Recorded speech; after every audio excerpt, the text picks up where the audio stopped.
തിരുവനന്തപുരം പരശുരാമസ്വാമി ക്ഷേത്രവും ആലുവ മണപ്പുറവും പാലക്കാടും കഴിഞ്ഞു. ഇനി നമ്മൾ കണ്ണൂരിലേക്ക് പോകുന്നു. കണ്ണൂരിൽ വിവിധ ക്ഷേത്രങ്ങളിലും പയ്യാമ്പലം കടപ്പുറത്തും പിതൃതർപ്പണ ചടങ്ങുകൾ നടക്കുകയാണ്. സേവാഭാരതി ഉൾപ്പെടെയുള്ള സന്നദ്ധ സംഘടനകളുടെ നേതൃത്വത്തിലാണ് ചടങ്ങുകൾ പുരോഗമിക്കുന്നത്. വിവരങ്ങളുമായി മിഥുൻ പിള്ള ഒപ്പം ചേരുന്നു. മിഥുൻ, പറയൂ.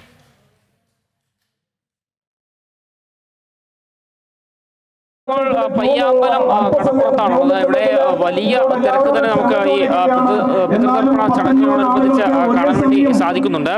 വിവിധ സന്നദ്ധ സംഘടനകളുടെയും നേതൃത്വത്തിലാണ് ഇവിടെ ബലിതർപ്പണ ചടങ്ങുകൾ ഇപ്പോൾ പുരോഗമിച്ചുകൊണ്ടിരിക്കുന്നത്. നമുക്ക് ദൃശ്യങ്ങളിൽ തന്നെ കാണാൻ സാധിക്കും എത്രത്തോളം തിരക്ക് ഈ പയ്യാമ്പലം കടപ്പുറത്ത് ഇപ്പോൾ ദൃശ്യമാകുന്നു എന്നുള്ളതാണ്.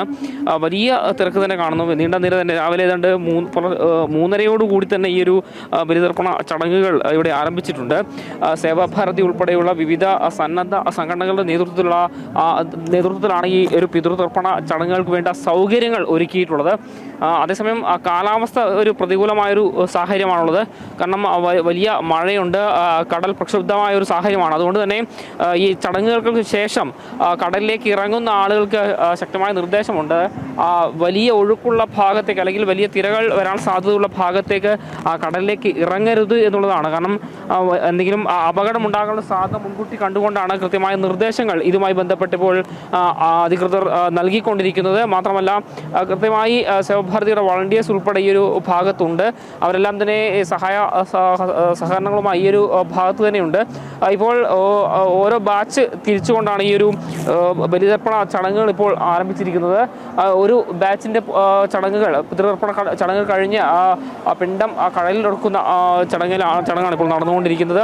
അതിന് ഓരോ ബാച്ചായി തിരിഞ്ഞുകൊണ്ട് വളരെ എളുപ്പത്തിൽ തന്നെ ഈ ഒരു ചടങ്ങുകൾ പൂർത്തീകരിക്കാനുള്ളൊരു ശ്രമമാണ് ഇപ്പോൾ നടന്നുകൊണ്ടിരിക്കുന്നത്.